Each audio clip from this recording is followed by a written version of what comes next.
बिस्मिल्लाहिर्रहमानिर्रहीम। अस्सलाम वालेकुम। क्या हाल है सबके? उम्मीद है सब ठीक ठाक होंगे। तो व्यूअर्स, आज मैं बनाने लगी थी साग, तो मैंने सोचा चले आप लोगों के साथ भी शेयर कर लें। और छोटी सी हम लोग वीडियो बना, छोटी तो नहीं बनी लेकिन बनाते बनाते थोड़ी सी लंबी बन गई, क्योंकि साग है तो साग की वीडियो तो फिर लंबी हो जाती है। तो इसलिए मैंने सोचा चले आप लोगों के साथ भी शेयर करें। ये साग को मैंने लेके इसको अच्छी तरह से साफ़ सुथरा कर लिया है। तो अब हम इसकी कटिंग करते हैं। साग को कटिंग करने के लिए ये देखिए मैं साग को कटिंग कर रही हूँ। तो आप लोग चाहें तो इसको छुरी के साथ भी कटिंग कर सकते हैं, जिस तरह आपको इजी लगे। मुझे तो इस तरह इजी लगता है, क्योंकि हमारे तो यहाँ इसी के साथ कटिंग किया जाता है। इसको जहाँ पे कटिंग करने वाला दातर बोलते हैं। तो मैं तो इसके साथ ही कटिंग करती हूँ। तो लेकिन आजकल तो मशीन वगैरह भी कटिंग करने के लिए आ गई हैं, तो सबसे ज़्यादा इंपॉर्टेंट जो होती है वो कटिंग ही होती है। तो इसको ब्रीक ब्रीक बिल्कुल कटिंग करना है। ये देखें, ये साग सारा हमने बहुत अच्छी तरह से कटिंग कर लिया है।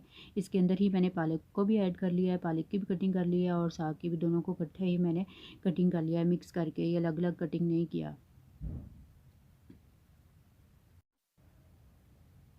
यहाँ पे मैं आप लोगों को बता दूँ कि मैंने 2 किलो साग लिया था और इसमें मैंने आधा किलो पालक ऐड किया है, क्योंकि लोगों को इस बात की समझ नहीं लगती कि हमने अगर साग इतना लिया है तो उसमें पालक कितनी ऐड करनी है। तो इसलिए मैंने आप लोगों को यहाँ पे क्लियर बता दिया कि 2 किलो मैंने साग लिया है और उसमें मैंने आधा किलो जो है वो पालक को ऐड किया है।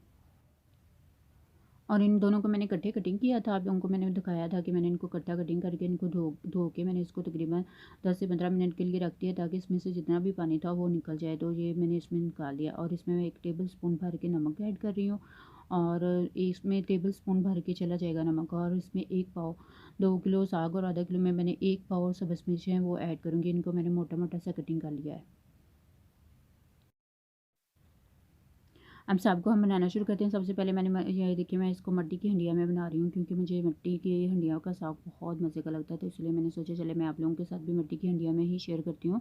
वैसे तो मेरे घर में बहुत ज़्यादा बड़ी बड़ी बर्तनों में पकता है। तो यहाँ पर मैंने इसमें पानी ऐड किया था और पानी को मैंने गर्म किया और इसमें मैंने साग को ऐड कर दिया।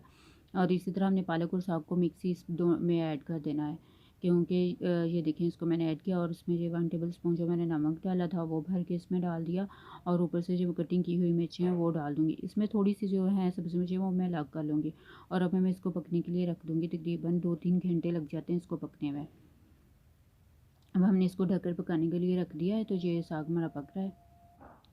ये देखिए साग जो है हमारा बॉयल होना शुरू हो गया है। ये इसी तरह ये खुद ब खुद ही पकता रहेगा। आप अपने जो रूटीन के काम है इसमें आप मीडियम फ्लेम कर दें और अपने रूटीन के जो घर के काम है उनको करते रहें, तब तक ये साग जो है वो खुद ही ब खुद ही पकता रहेगा। तो इसमें हमें कोई ज़्यादा मेहनत की ज़रूरत नहीं होती। जो इसका मेन काम होता है वो इसकी कटिंग होती है और इसकी सफाई होती है, कि इसको हमने साफ़ करना, कटिंग करने में ही तकरीबन बहुत ज़्यादा टाइम स्पेंड हो जाता है। उसके बाद तो बस आपने इसको पकाने के लिए रख देना है। तो ये खुद ब खुद ही पकता रहता है 2-3 घंटे के लिए। साग को पकते हुए तकरीबन 2 से ढाई घंटे हो चुके हैं। तो अब इसमें ये देखिए अभी तक भी वो ये मैंने इसको पकने के लिए छोड़ दिया था, वो खुद ब खुद ही इसका जो है वो पक रहा है। तो इसको मैंने मीडियम फ्लेम पे छोड़ दिया था। अब इसका जैसे ही पानी ड्राई हो जाएगा तो हम इसमें गोटा लगाएंगे। ये देखें पानी इस तरह इसमें बिल्कुल इतना सा जब पानी रह जाएगा तो अब इसके अंदर हमने गोटा लगाना है। और जो गोटा है वो मैं तो हाथ से लगाती हूँ। ये देखें इस तरह से।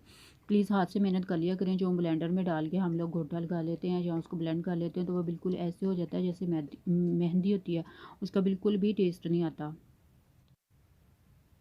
जैसे ही हम साग को घोटा लगाएंगे तो इसमें हम थोड़ा थोड़ा करके आटे को ऐड करते जाएंगे। तो जहाँ पे कुछ लोग मक्की का आटा ऐड करते हैं, कुछ लोग गंदम का आटा। तो मैं तो मक्की का नहीं मेरे पास था, तो मैं तो गंदम का ही यूज़ कर लेती हूँ। तो गंदम का आटा यहाँ पे मैं ऐड कर रही हूँ। तो अगर मैं इसको क्वांटिटी के हिसाब से बना दूँ तो ये मैं 3 टेबल स्पून यहाँ पे मैंने गंदम का आटा इसमें ऐड किया है। तो ये देखें साग हमारा बहुत मज़ेदार सा रेडी हो चुका है।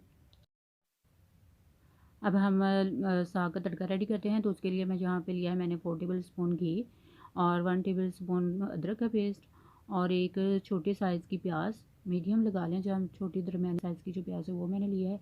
1 टेबल स्पून मैं यहाँ पे लिया है सब्ज़ मिर्चों का पेस्ट और 1 टेबल स्पून ही यहाँ पे मैंने लहसुन का पेस्ट लिया है। तो अब हमने इन चीज़ों के साथ अपने जो साग का है उसको तड़का लगाते हैं।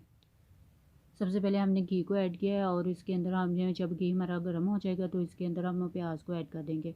कुछ लोग प्याज नहीं डालते, लेकिन आप मेरे तरीके से तड़का लगा के देखिएगा, इंशाल्लाह आपको बहुत मज़े का लगेगा।